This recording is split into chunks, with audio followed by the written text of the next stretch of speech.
Saya dapat 2 buku. Awalil Rizki,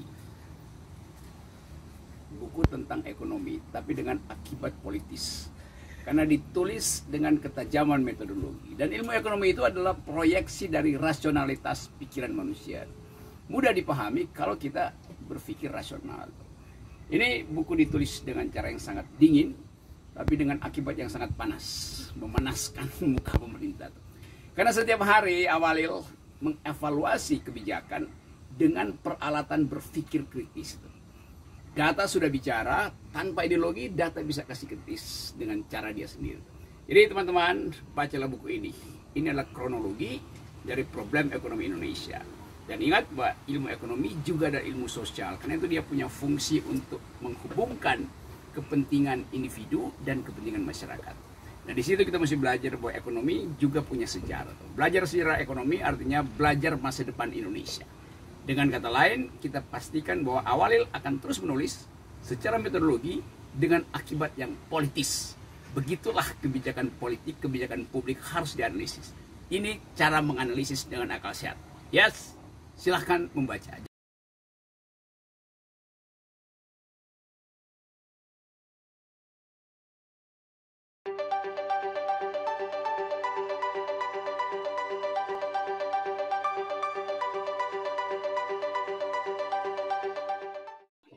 Assalamualaikum warahmatullahi wabarakatuh. Ibu, Bapak, saudara-saudara yang saya hormati, ulasan ke-21 malam ini akan membahas tentang kereta cepat Jakarta-Bandung. Proyek kereta cepat Jakarta-Bandung, biasanya singkatannya KCJB. Tetapi saya mungkin tidak bercerita tentang beberapa detail, baik sejarah, kontroversi, dan sebagainya. Untuk ulasan malam ini khusus mengemukakan, highlight ya beberapa catatan laporan BPK. Kira-kira begitu. Tentu untuk kita bisa memahami apa yang dicatat. Dicatat itu artinya kalau BPK menyebut beberapa hal yang disebut dia kelemahankah, kurang memadailah, itu mungkin belum sampai pada level temuan, tetapi tentu itu sebetulnya bisa ditindaklanjuti oleh para pihak ya, misalnya DPR untuk ditindaklanjuti yang tidak tertutup kemungkinan ada temuan. Jadi disclaimer saya seperti itu, kita berdasar laporan BPK. Nah, sebelum sampai situ tentu kita tetap sedikitlah tahu ya bagaimana kereta cepat ini sehingga kita nanti bisa mengerti konteks catatan BPK tersebut. Mari kita lihat. Jadi awalnya proyek kereta cepat ini adalah sebuah studi kelayakan, artinya memang sudah ada minat untuk dikembangkan atau dibangun jalur kereta cepat pada waktu itu di akhir pemerintahan SBY awal 2004 tahun terakhir. Itu sebetulnya studi kelayakan kereta semi cepat ya, mungkin belum kereta cepat tapi kereta semi cepat. Jakarta-Surabaya, jaraknya kurang lebih kan 748 km. Nah, studi itu merupakan kerjasama Indonesia, diwakili oleh Kementerian Perhubungan, kemudian kalau saya tidak salah BPPT dan lainnya, 3. Sementara pihak Jepang itu ada JIKA ya, perusahaan berbau perusahaan Jepang. Studi ini ditalangi artinya mungkin ada kesepakatan pembiayaan, tapi pertama dikeluarkan oleh JIKA. Nah, sudah berkembang opini, bukan berkembang ya, ada informasi lah kepada publik bahwa itu proyeknya diperkirakan 100 triliun ya pada tahun dengan perhitungan 2014 itu untuk kereta semi cepat Jakarta-Surabaya. Ketika berganti pemerintahan di era Presiden Jokowi, itu kemudian yang diputuskan adalah rencana proyek kereta cepat Jakarta-Bandung. Tentu juga didahului dengan studi kelayakan serupa. Nah, ketika proyek itu direncanakan, terjadi persaingan penawaran antara pihak Jepang dan Cina ya, siapa yang melaksanakan atau bekerja sama dengan Indonesia untuk melaksanakan. Nah, semua hal ini nanti silakan kawan-kawan pembelajar ekonomi telusuri di mesin pencarian atau informasi lainnya, bagaimana proses tawar-menawar itu dan seterusnya. termasuk itu di highlight juga di waktu beberapa bulan yang lalu, hampir setengah tahun yang lalu ya, ada isu hidden debts, apa itu, utang yang terselubung dari Cina kepada banyak negara. Nah, untuk kasus Indonesia, salah satu contohnya adalah kereta cepat Jakarta-Bandung. Tapi kita tidak konteks itu membahasnya, tapi silakan mungkin dicari.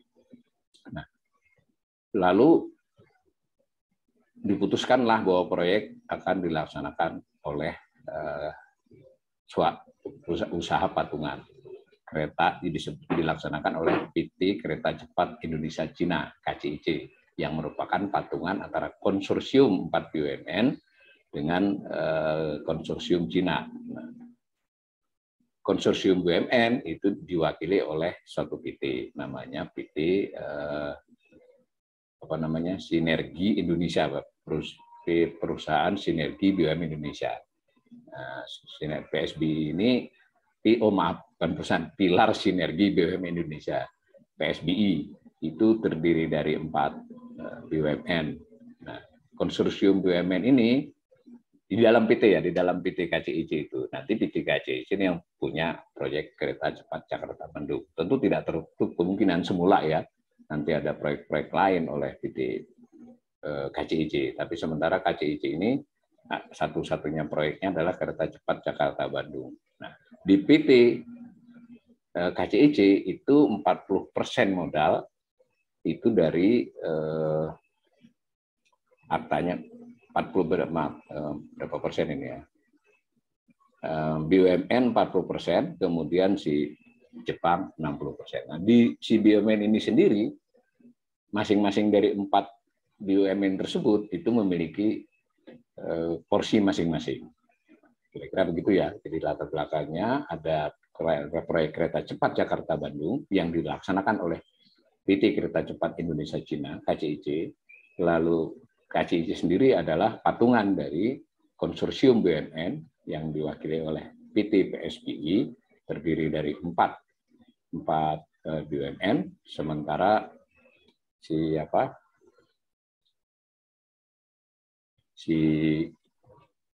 Cina diwakili oleh satu perusahaan. Nampaknya slide-nya ini kurang satu, terhapus satu. Milestone-nya 2015 itu KCIC tadi dibentuk, 2016 ditetapkan sebagai proyek strategis nasional ya melalui Perpres. Tadi kalau Surabaya Jakarta jauh, kalau ini masih pendek saja 142 km. Nah, 2016 jadi proyek strategis nasional, 2017 ada kesepakatan karena tadi modal itu hanya kira-kira 40% dari nilai proyek, 60%-nya dari 25% dari nilai proyek, 75%-nya dari pinjaman. Jadi ini persentase beda-beda ya di konsorsium PSBI 40 yang Cina, konsorsium Cina 60, tapi di nilai proyek itu kan modal. Itu yang dibiayai oleh modal itu 25%, 75%-nya dari pinjaman kepada CDB, China Development Bank. Ya, jadi PT KCIC yang pinjam ke CDB. Nah, kurang lebih begitu ininya. Ya, ini proyek termasuk melibatkan penandatanganan kesepakatan yang disaksikan ya. Tentu yang perjanjian bukan Presiden Jokowi dengan Xi Jinping, tapi beliau berdua, Presiden kepala negara keduanya itu menyaksikan. Artinya ini kuatlah dalam konteks itu. Nah, ada juga penandatanganan dengan pihak yang menjadi pengawas konstruksi proyek dan seterusnya. So, proses itu berlangsung ternyata tidak sederhana karena kan banyak pihak yang dilibatkan, kemudian juga menyangkut aspek-aspek yang tidak sederhana. Proyek ini terhitung lambat ya dimulainya, jadi ada delay lah, entah dengan alasan berbagai hal sehingga keterlambatan proyek ini cukup lama ya, mungkin harusnya 2016 itu sudah bisa dimulai, tapi praktis mungkin 2018 pertengahan atau akhir baru bisa jalan. Nah, bahkan 2019 masih ada aspek pembebasan lahan dan seterusnya. Nah, tetapi secara pelaksanaan cukup cepat. dalam konteks setelah keterlambatan di persiapan, itu tahun 2020 dilaporkan itu sudah 65,70, kemarin 2021 sudah 80, dan belakangan ini mundur sedikit lagi karena sebenarnya 2022 akhir katanya mau operasional, tapi beberapa pemberitaan belakang mundur ke Maret. Nah, tetap jadi ada 2 kali keterlambatan ya. Keterlambatan yang besar adalah pada proses persiapannya. Nah, kita hanya membaca dari media ya selama ini sebagai warga negara, sebagai pembelajar ekonomi, penjelasan dari pihak PT KCIC, kadang penjelasan dari pihak Kementerian BUMN, atau kemudian beberapa investigasi jurnalis ya yang memberitakan. Nah, kita sudah mulai mendapatkan dokumen yang sifatnya publik, hanya kurang terkenal ya mungkin di publik, resmi jadinya dokumen ini, yaitu laporan hasil pemeriksaan BPK. Tapi tidak tertuju khusus pada proyek KCJB ini. Laporan hasil pemeriksaan BPK ini terkait dengan laporan keuangan pemerintah pusat. Di laporan keuangan pemerintah pusat disampaikan oleh pemerintah kepada DPR dengan terlebih dahulu diaudit oleh BPK. Jadi disampaikan ke BPK 31 Maret atas pelaksanaan, prinsipnya adalah atas pelaksanaan tahun anggaran 2021, namun termasuk pula oleh BPK diperiksa tidak hanya realisasi APBN, tapi juga terkait neraca misalnya. Nah juga BPK memperluas, dan ini sudah memang berlangsung bertahun-tahun. BPK juga selain memeriksa LKPP itu secara langsung, BPK juga menyertakan hasil-hasil pemeriksaan sebelumnya atau pada saat pemeriksaan bersamaan terhadap berbagai hal. Nah, lalu terbitlah dokumen laporan hasil pemeriksaan atas LKPP tadi. Jadi LKPP diajukan oleh pemerintah kepada BPK untuk diaudit, untuk nantinya dilaporkan kepada DPR, kepada DPD, pada DPR dan DPD ya. Nah, itu selesai BPK meriksa tanggalnya 31 Mei, tapi penyerahan kepada pemerintah 14 Juni, publik tanggal 15 diunggah di webnya. Ini saya kasih gambarnya, ini gambar contoh laporannya. Nah, BPK memiliki 4 dokumen yang dilaporkan dikembalikan kepada pemerintah, kepada DPR, dan kepada publik diumumkan. Nah, yang biasa kita dengar sering diberitakan adalah laporan keuangan pemerintah pusat yang disertai opini. Nah, opini itu seperti opini wajar tanpa pengecualian yang diberikan. Itu satu aspek. Nah, selain LHP tentang laporan itu yang lalu diberi opini, itu biasanya sekitar 460 halaman, kalau dengan lampiran 800 halaman, tapi sampai sekarang lampirannya tidak ada diumumkan ya, saya belum melihat. Tahun-tahun kemarin ada lampirannya. Nah, ada dokumen kedua, yaitu yang juga termasuk LHP, termasuk laporan hasil BPK, yaitu laporan hasil pemeriksaan atas sistem pengendalian intern dan kepatuhan terhadap peraturan perundang-undangan. Nah, jadi ada 2 hal sebenarnya, sistem pengendalian intern dan kepatuhan terhadap peraturan perundang-undangan. Hal ini di beberapa tahun terpisah jadi 2 dokumen, kadang disatukan. Untuk tahun ini disatukan. Nah, jadi ini kalau bisa dikatakan inilah juga yang menjadi basis BPK memberikan opini baik terhadap pemerintah pusat maupun terhadap kementerian lembaga rinciannya. Nah, untuk sampai kepada misalnya opini wajar dengan pengecualian, apalagi di bawahnya lagi untuk tidak memberikan pendapat, itu biasanya perlu ada temuan ataupun kekurangan-kekurangan yang dianggap sangat menyolok atau sangat berpengaruh terhadap laporan material keuangan. Nah, belakangan hampir selalu WTP kan, bukan hampir ya, selalu WTP sejak 2016, dan kementerian umumnya juga dapat WTP. Bahkan pemerintah daerah pun sudah lebih banyak yang dapat WTP. Nah, sehingga kayak tanda petik ya buat pembelajar ekonomi lah, ini WTP ini memberi isyarat apa? Kalau begini kan jadi kayak kurang memberi informasi. Sebenarnya kalau kita pembelajar ekonomi, lalu baca tentang LHP, sistem pengendalian intern, dan LHP kepatuhan terhadap ketentuan peraturan perundang-undangan. Kira-kiranya begini, ada hal yang ditemukan BPK, tapi BPK belum sampai pada kesimpulan, umpama di situ ada fraud, ada kecurangan, belum sampai ke situ. Tetapi kan dari situlah dimungkinkan, mungkin tahun berikutnya, mungkin dilanjutkan dengan pemeriksaan dengan tujuan tertentu, atas permintaan DPR misalnya, kalau DPR-nya nangkap, merespon, bukan menangkap, kita jangan mana. Saya kira DPR juga punya tenaga-tenaga ahli yang membaca ini kan. Nah, di dalam LHP tentang yang sekali ini digabungkan, sistem intern dan kepatuhan terhadap undang-undang ini, ternyata cukup banyak BPK menjelaskan berbagai hal terkait keuangan pemerintah. Jadi keuangan pemerintah berarti kan bisa realisasi APBN, bisa neraca, bisa juga proyek-proyek besar seperti ini. Nah, halamannya juga banyak, 300-an halaman, tebal ya. Nah, saya highlight di antara halaman-halaman itu kurang lebih berapa halaman itu 117 sampai 10 halaman membicarakan khusus tentang KCJB. Jadi, nah di item di situ ada, ini saya salin saja kedua. Sebelum sampai sini dulu, di bagian ringkasan BPK mengatakan dari soal pengendalian intern dan kepatuhan terhadap perundang-undangan ini ada 27 temuan kelemahan. Kelemahan, jadi bukan temuan yang merubah opini. Jadi BPK menyatakan ada 27 kelemahan dalam soal sistem pengendalian intern dan kepatuhan terhadap peraturan perundang-undangan. Nah ini salah beberapanya, bukan salah satu ya, nanti karena tentang KCJB ini ada beberapa.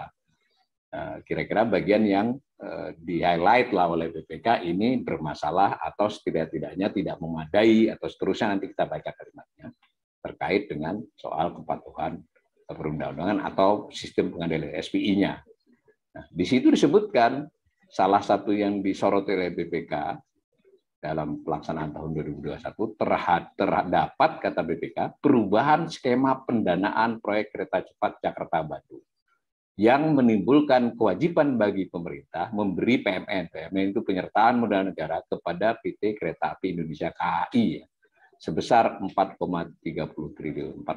triliun untuk pemenuhan modal awal PT KCIC. Nah, seperti itu kalimatnya. Nah, nanti ada penjelasannya.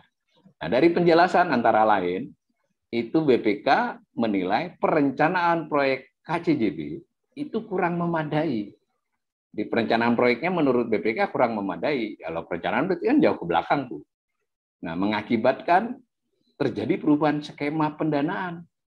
Nah, yang terutama adalah yang semula berdasar business to business, B2B, yang tanpa pendanaan APBN, dan itu ada payung hukumnya.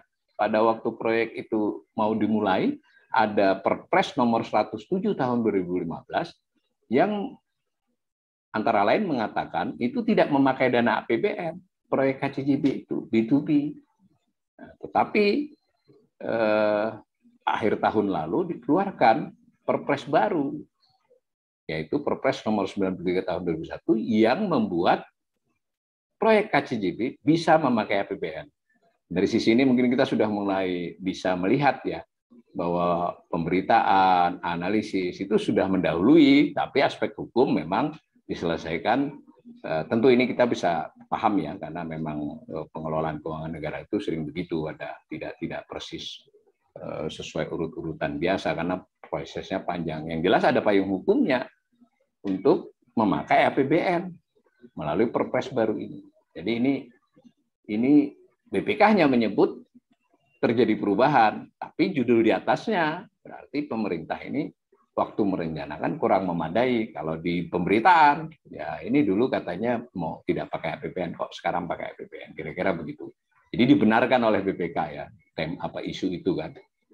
Nah, yang kedua, ketika itu nanti ada di uraian, ketika pemerintah kemudian memutuskan pakai APBN, salah satunya adalah melalui penyertaan modal negara pada PT KAI, sudah direalisasi ya.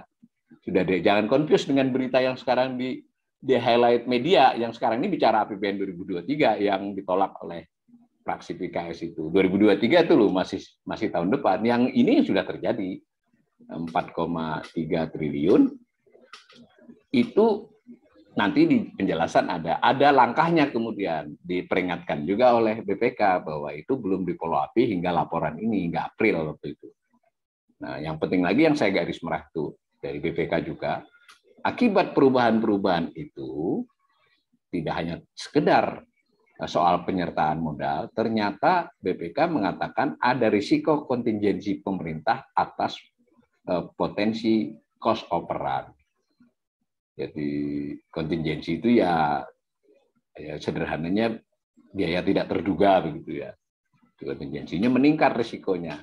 Nah, kita nanti akan lihat penjelasan dari temuan BPK ini. Kurang lebih begitu. Jadi ada dua hal ini yang pokok secara teknis. Satu soal setoran modal kepada PT KCIC dari 4 BUMN. Setoran modalnya itu kepada KCIC kurang, dan itu asalnya kurangnya si BUMN kepada PT PSBI. Jadi beruntut ya, karena melalui PT PSBI udah ada pembagian, nanti kita lihat angka-angkanya, itu lalu PT PSBI harus ke KCIC kan. Nah, ini sini mandek kurang, ya kesananya ya kurang, itu ada dampaknya. Lalu aspek kedua, ketika proyek dilaksanakan ternyata biaya lebih dari yang direncanakan, membengkak, disebut cost overrun. Sebetulnya kenaikan biaya dari rencana semula itu lazim ya di proyek-proyek besar. Tapi ketika disebut cost overrun umumnya adalah ketika tambahannya itu cukup signifikan. Nah, ini dalam konteks ini nanti kita lihat lebih dari 25%. Itu jadi dan masih belum ada kepastian. Nah, mari kita lihat hal ini secara lebih rinci. Pertama soal tadi kan dua hal tadi ya. Soal pemenuhan setoran modal PT PSBI. Jadi di PT PSBI, jadi khusus yang konsorsium BUMN, itu rencananya modalnya 12,1 triliun, terdiri dari 4 BUMN. PT Wika, kemudian PT KAI, Wika Wijaya Karya ya, PT KAI Kereta Api Indonesia, lalu PT PN 8, lalu PT Jasa Marga JSMR. Itu masing-masing WK 4,6 triliun, ya, ada angkanya. Kemudian PT KAI 3 triliun, berarti kalau secara persentase 38%, 25%. PT PN juga 3 triliun, jadi juga 25%. Lalu PT Jasa Marga 12%, 1,5 triliun. Total 12,1 triliun. Nah, selama sampai dengan, kata ini laporan BPK ya, ini saya menyalin dari laporan BPK, sampai dengan akhir November 2021, itu tidak terpenuhi. Ya, ini 8,6 saja yang bisa, tapi nanti kan ada biaya tambahan karena masih kurang 4,3. Ini juga antara lain karena perubahan kurs itu. 4,3, jadi kurang 4,3 triliun per November 2021. Nah, sebenarnya sebelumnya juga sudah PT KCIC dan tim pemerintah juga sudah mengetahui angka ini. Ini kan angka yang sudah dilaporkan, yang sudah final sampai November 2021, bukan final cost overrun ya. Cost overrunnya nanti kita akan lihat bisa bertambah lagi. Nah, kurang kan jadinya ini. Nah, ternyata apa sebab kekurangannya? Mari kita lihat. Ini yang kurang kan kalau Wika selesai. Kereta api juga relatif kurang sedikit lah, masih bisa dipenuhi dengan case-nya PT Kereta Api. Tetapi PT PN itu nyaris tidak bisa memenuhi sama sekali. Ya, lalu Jasa Marga juga tidak bisa, sedikit separuh lah, 2/3 dia penuhi. Yang PT PN tidak bisa memenuhi. Kenapa? Nah, menurut laporan BPK ini, jadi ini saya hanya menyalin ya, meringkas lah, kalau nyalin kan dia kalimat panjang. Nah, tadi kan, saya tadi terbalik, maaf. Ketentuan perjanjiannya itu 40% Beijing Yawan sebagai konsorsium Cina, 60% PT PSBI sebagai konsorsium BUMN Indonesia. Jadi terbalik perjanjian di awal. Nah, si Beijing Yawan yang Cina itu 40% itu cash. Sementara PT PSBI tadi dari grafik dari tabel ini kan ada yang cash, ada yang in kind. In kind itu berarti kan nanti bentuknya bukan uang, tetapi ternyata nanti kan lahan, bukan ternyata ya, memang sudah direncanakan.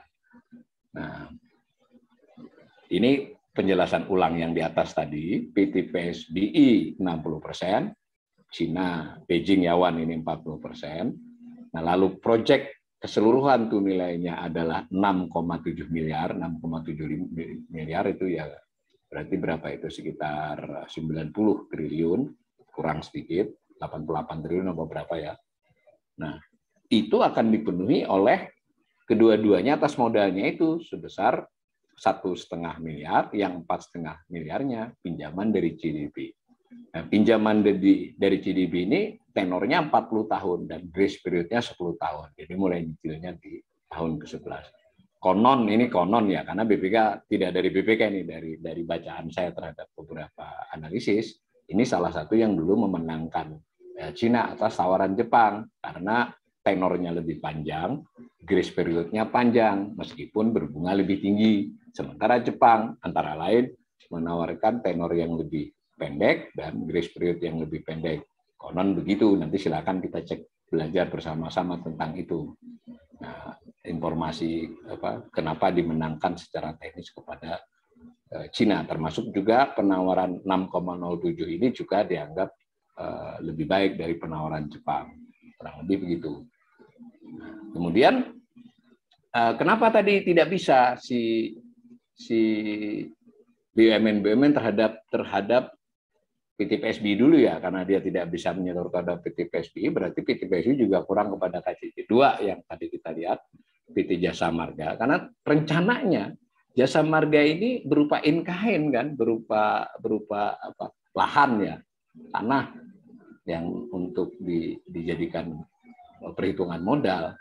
Tetapi berdasarkan perjalanannya, perinciannya, itu ternyata yang direncanakan itu termasuk Rumija ya, ruang milik jalan tol, Rumija tol yang masih operasional. Nah, itu kalau dipakai sebagai keperluan setoran modal in-kind, itu ada aturan tersendiri. Nah, makanya kan pemeriksaan BPK ini kan menyangkut kepatuhan terhadap peraturan perundang-undangan. Itu ada aturan yang mengenai barang milik negara. Nah, jika dipakai itu, misal salah satunya ini juga dari saya ringkas dari BPK, maka nanti sewa lahan di Rumija Tol itu tidak bisa kepada PT JSMR, tetapi harus kepada Kementerian PUPR sebagai setoran lain. Jadi tidak PT JMSR, maka PT JMSR juga tidak bisa memperoleh itu. Jadi kan kehilangan haknya untuk itu. Tidak memiliki hak, bukan kehilangan. Nah, juga PT JWS tidak bisa mengklaim tanah itu sebagai miliknya, karena itu milik negara, bukan milik PT JSMR. Nah, maka itu tidak bisa dilaksanakan. Nah, BPK mengatakan mestinya harus, ini tidak saya tulis di sini, nanti silakan baca laporannya.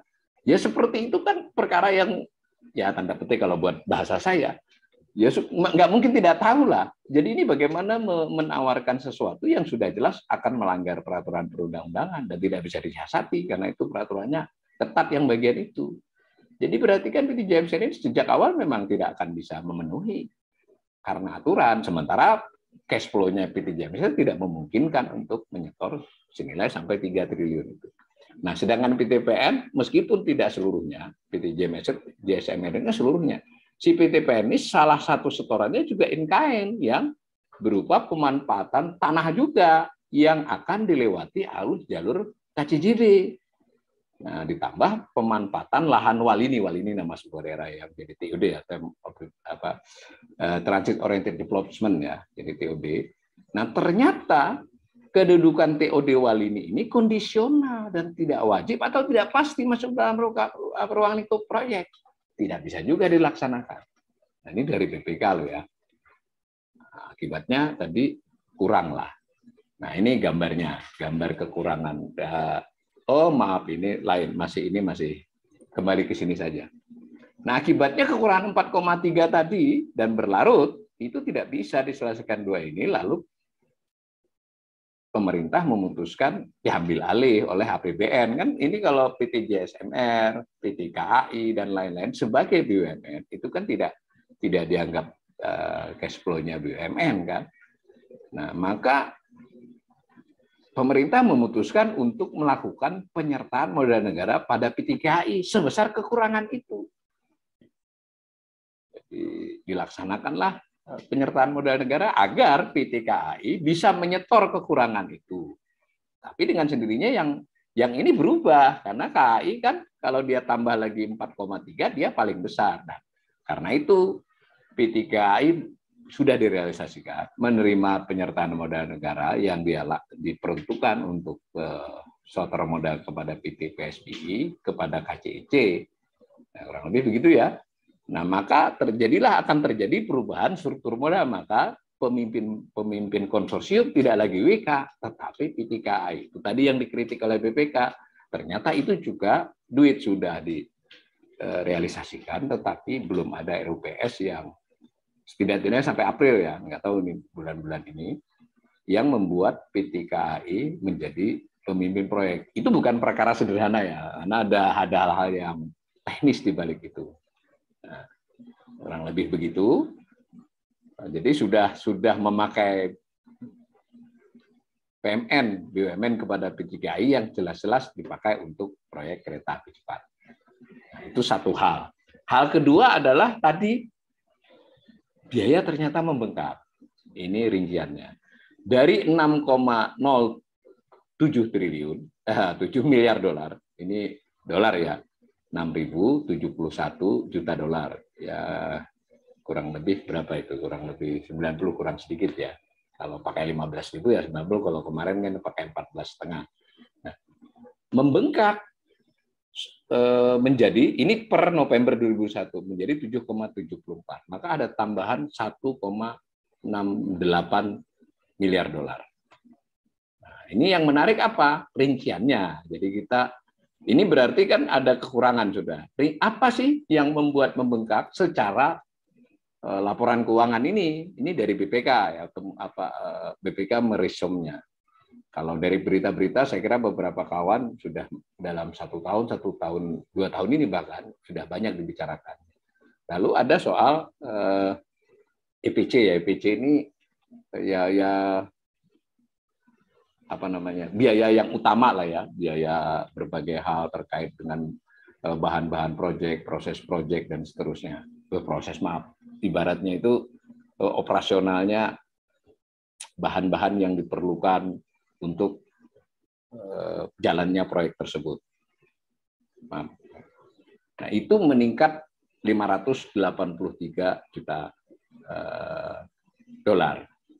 Lalu biaya, saya lompat ke yang nomor 3, ini juga manajemen dan konsultasi juga, ini tidak meningkat. Yang meningkat tadi pembebasan lahan. Jadi pembebasan lahan juga meningkat. Ini dilaporkan karena antara lain 2, ada tambahan lahan yang diperlukan, kemudian harga. Tentu sebagai sebuah proyek sebetulnya sudah memperhitungkan itu ya, tetapi ternyata tetap tidak sesuai. Nah, yang meningkat sangat pesat secara presentasi adalah biaya keuangan. Nah, tadi karena terjadi keterlambatan akibatnya biaya bunga dan seterusnya meningkat, jadi hampir setengah miliar dolar. Sebelumnya hanya 268 juta. Nah, ini kenaikannya kan 2 kali lipat ya, hampir ya, 90% naiknya. Nah, begitu juga dengan soal gaji dan operasi. Ini juga meningkat. Lalu persiapan operasional juga meningkat. Dan ada yang menarik yang nomor 9 ini, sebelumnya tidak dianggarkan, ini juga jadi catatan. GSM ya dengan Telkomsel untuk alat telekomunikasi si proyek kereta itu, keretanya bukan kereta. Sebelumnya tidak dianggarkan. Jumlahnya sih hanya 10,7, bukan hanya ya, 10,73 juta. Tetapi ini kan cukup untuk menunjukkan bahwa ini tidak direncanakan dengan cukup baik. Nah, kalau disederhanakan, cost of run adalah adanya penambahan biaya yang signifikan dalam pelaksanaan suatu proyek di lapangan yang disebabkan oleh berbagai hal. Dalam kasus KCJB itu terbilang membengkak 27,60% per November 2021. Nah, naiknya sekitar 24 triliun. Jadi mungkin sekarang sudah 100 berapa itu? 110 triliun ya. Nah, besarannya ini bersifat dinamis. Sebelumnya malah lebih dari itu. Jadi kita kalau menerusi pemberitaan ini bukan dari BPK ya. Saya dari penelusuran di beberapa informasi. Kalau yang nilai tadi nilai dari BPK. Ternyata KCIC ini sudah melalui konsultan itu menemukan nilainya itu akan membengkak sebesar 2,65 pada tahun 2019 loh. Proyek kan baru berjalan. Itu sudah segitu. Turun, kemudian di perhitungan akhir tahun 2020 otomatis kan ketika ada begitu, lalu terjadi pembicaraan-pembicaraan yang lebih intensif antara berbagai pihak, termasuk pemerintah juga dalam beberapa pembicaraan ikut.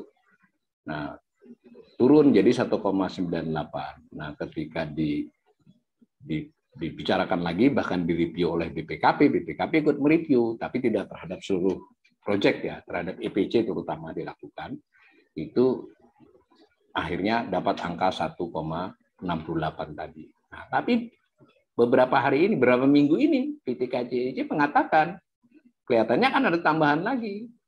Potensi tambahan, kata PT KCIC, dari media ya, itu 2,3 triliun. Karena ada pajak transaksi, termasuk pembebasan lahan tadi, mau ya toh, yang dimana terkait dengan tambahan transaksi maupun kenaikan tarif pajak baru ya dari 10 menjadi 11%. Itu berpotensi menambah 2,3 triliun. Nah, terhadap ini semua, BPK menilai pemerintah belum memadai dalam analisis risiko atas risiko diterbitnya Perpres nomor 93 ya. Bagi APBN tahun 2022 dan tahun-tahun berikutnya, ini dari BPK loh ya, yang highlight yang merah ini. Sudah diberitahu begitu. Jadi dampaknya akibat sebelumnya B2B tidak memakai APBN, lalu memakai APBN dengan merubah Perpres, dan di beberapa pasal-pasal Perpres itu berdampak pada APBN, yang di tahun 2021 dampak yang nyata adalah PMN kepada PT KAI sebesar 4,3 triliun. BPK sudah memberitahu bahwa ini pemerintah tidak melakukan analisis yang memadai dampaknya terhadap tahun 2022 dan berikutnya. Dari pemberitaan media terkini, ya kan sudah ada usulan tuh 2023, PT dapat lagi 4, kalau saya tidak salah tadi 4,1 triliun. Untuk ini juga. Nah, di 2022 tidak terlihat, tetapi nanti karena dalam realisasi itu bisa saja kan sepanjang itu ada koridor-koridornya, melalui berbagai mekanisme, sangat mungkin proyek ini juga entah setidak-tidaknya mungkin melalui badan-badan usaha negara yang bisa memberikan pinjaman kepada ini. Ini yang tampak saja dari laporan keuangan. Kira-kira begitu ya. Maka saya ulangi kesimpulannya bahwa proyek kereta cepat Jakarta-Bandung ini menurut laporan BPK tentang sistem pengendalian internal dan kepatuhan perundang-undangan terdapat beberapa kelemahan yang sampai diuraikan sekitar 10 halaman. Jarang kasus lain diuraikan berhalaman-halaman, biasanya hanya setengah halaman atau 1 halaman. Ini panjang. Itu pun sudah ringkasan. Nah, saya highlight, garis bawahi dari yang penting dari BPK itu tadi 2. 1, BPK melihat soal permodalan itu nampaknya proyek ini tidak direncanakan dengan memadai, sehingga terjadi ketidakmampuan BUMN yang ditunjuk untuk menyetor modal, sehingga diatasi dengan cara-cara baru. Kedua, terjadi pembengkakan biaya, cost overrun, yang juga kurang diperhitungkan. Nah, sehingga itu sudah berdampak pada APBN 2021, tetapi menurut BPK, pemerintah tidak melihat risiko pada tahun-tahun berikutnya, dan ternyata ketika laporan dibuat kan belum ada nih isu lain-lain. Ternyata belakangan isunya memang PT KAI akan dapat lagi. Nah, di luar soal BPK ini kita harus ingat ya bahwa saya lihat ini terkait dengan pinjaman ini, di sini kan hanya soal modal. Jadi modal 25% dari ekuitas, 75% dari GDP. Nah, ketika nilainya membengkak, gitu, apakah GDP akan mau lagi? Jadi kan 25%-nya PT KCIC itu jadi tidak 25% kalau dia tidak menambah modal. Yang tadi kan kekurangan modal saja, tapi modalnya tetap. Kalau segitu berarti kan karena proyeknya nilainya membengkak, si GDP lebih dong. Nah, berarti si KCIC ini bisa saja dari dari pinjaman pihak lain. Nah, itu kan risiko berarti kan, harus ada pendanaan. Kalau CDB, apakah CDB mau, karena itu tidak di luar plafonnya, itu satu soal. Nah, itu juga disinggung oleh BPK, tapi dalam bahasa teknis ya, bahwa cost of run ini juga tidak diperhitungkan, belum diperhitungkan dari soal pinjaman oleh pihak CDB dengan lebih plafon nantinya.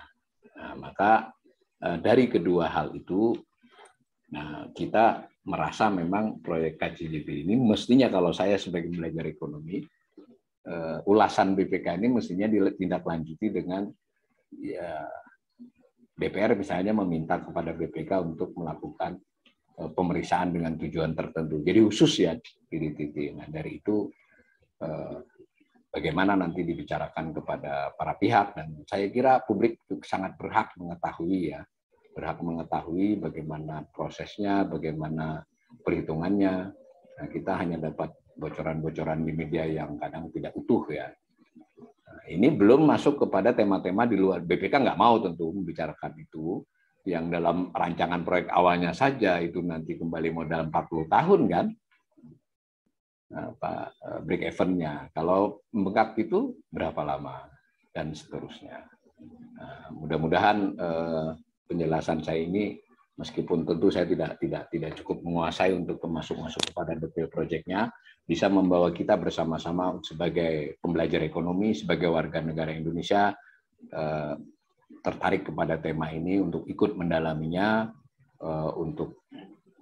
dan seterusnya, ya, supaya kita ikutlah memikirkan kemajuan dan keamanan negara ini di masa mendatang. Begitu.